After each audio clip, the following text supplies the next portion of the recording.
So the next step in actually getting somebody on board to help you is actually the selection of that person once the applications have come in.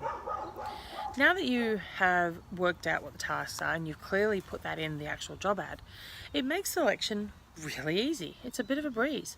Because as I mentioned in the previous video, people will self-select themselves. Do they have the skills that are actually able to do that job? Also, there's a self-selection of, do I actually want to do that job? Is it something that is of interest to me? So you're also going to get less likely to get people who are going to complain about the role that you're actually getting them to do.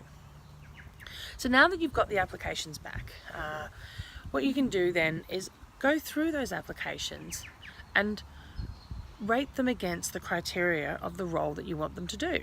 Because you've already worked out that you want them to do sales funnels and you want them to do managing the payment, for instance, if this was your sales process. So then you can actually determine, when you actually match the applications to the criteria, is does the person actually have sales experience, or experience with managing sales funnels? Do they actually know how to use the type of sales funnel that you're using? Or is it something that they can learn? So you can then start to rate them against the individual tasks that you want them to do. So there's no more worrying about, is the person going to actually be suitable? Do they actually have the right skills that I want? Because I've already determined that up front. I've made that very clear in the actual job ad. So most of the time, the only people who are going to apply are people who either have the skills already or people who have the ability and the willingness to learn the skills. And you can quickly assess that through the application. So what it does is allows you to then quickly work out a short list of people that you can then go through either an interview. But one of the way I select people is I'll give them, I might select maybe 2 or 3 shortlisted people, and then I'll give them a short or small task associated with the thing that I actually want them to do.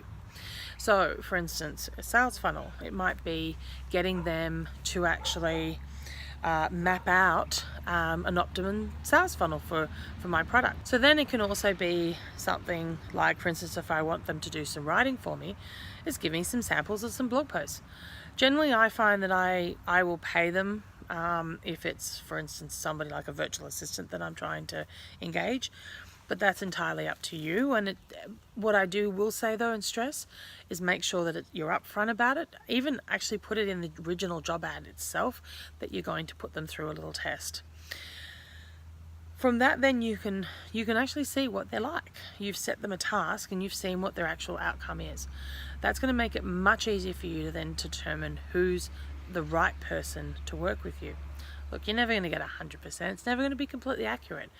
But by doing it this way, you're more likely to get the person that works for you, is useful and it has the skills that you need. But the other thing you've now done is you have set the relationship up appropriately. They know exactly what's expected of them. They know what your expectations are of them as an employee, a virtual assistant, working with them as a business in whatever capacity. So it makes it much easier to determine that you've actually met those expectations or failed those expectations.